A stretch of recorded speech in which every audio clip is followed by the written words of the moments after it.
ఒకవేళ దేవుడు నీకు మంచి ఉద్యోగం ఇచ్చినాడా, ఒక మంచి డాక్టర్వా, ఒక మంచి ఎంఆర్ఓ ఎండిఓవా, లేదా నీవు ఒక కలెక్టర్వా, ఒక ఐపీఎస్ ఆఫీసర్వా, ఒక డిఎస్పీవా, నువ్వు ఏదైనా, హలో ఇక్కడ విను,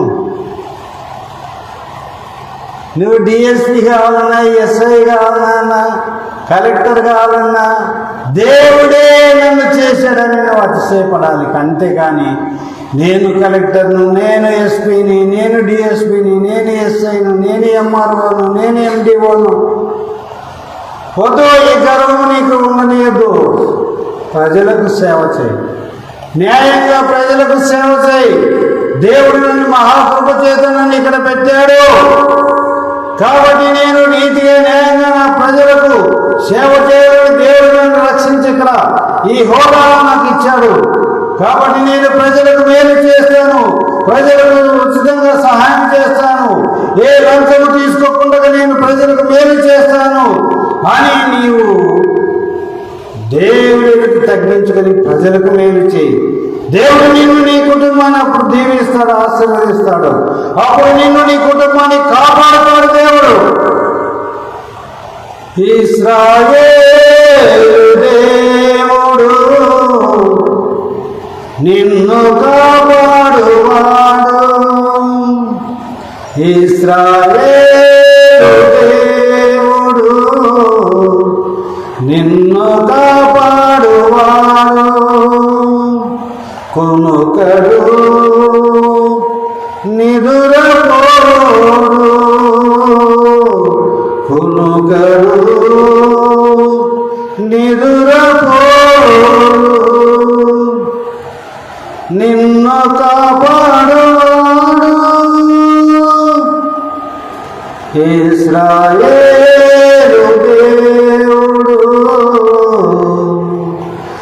ఇశ్రాయేలు దేవుడు నిన్ను కాపాడువాడు.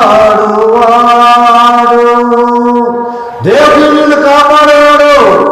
దేవుడు నిన్ను కాపాడి రక్షించి మంచి విద్య ఇచ్చి మంచి ఉద్యోగం ఇచ్చాడు.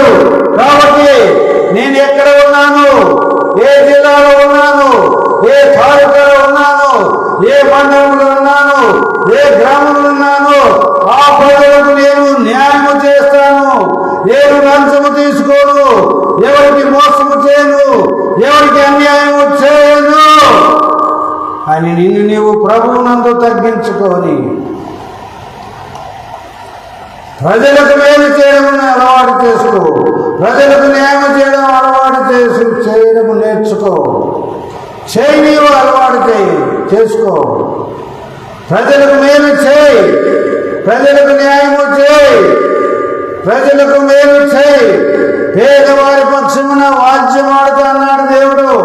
పేద ప్రజలకు నీవు ఎక్కడైనా అన్యాయం చేసావా, దేవుడితో నీవు విరోధం పెట్టుకుంటా అన్నావు అని గుర్తుపెట్టుకో. ఏ పేద ప్రజలకైతే నీవు అన్యాయం చేయాలి నువ్వు చేస్తున్నావో అది దేవుడికి వ్యతిరేకంగా నీవు ఎదురాడుతున్నావని గుర్తుపెట్టుకో. ములుకోళ్ళకు ఎదురు తన్నేవాడికి ఏముంటుందా? ములుకోళ్ళు అంటే ఏమి?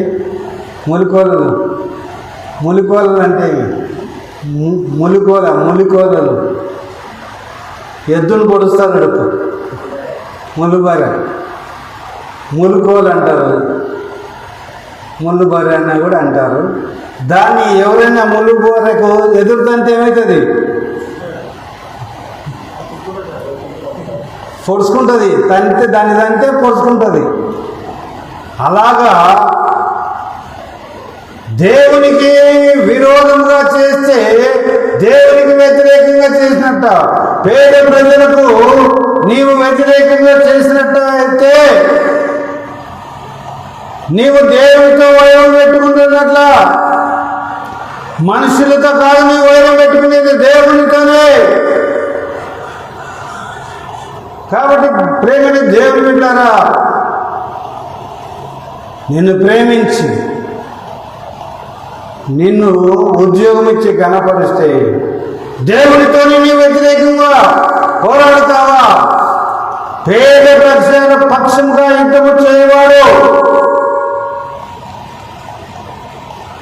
దేవునితో యుద్ధం చేస్తావా? నీవు ప్రజలకు అన్యాయం చేస్తూ దేవునితో యుద్ధం చేస్తావా? యుద్ధం చేయగలవా నీవు దేవునితో? నీకు సాధ్యమా? పేద ప్రజలకు న్యాయం చేయడం నేర్చుకో. అప్పుడు నీవు ప్రభువునందు ఆనందించిన వాడవుతావు. ప్రభువునందు ఆనందించి సంతోషించు వాడవు అవుతావు. ప్రభువు మెచ్చుకున్న వాడే యోగ్యుడు కానీ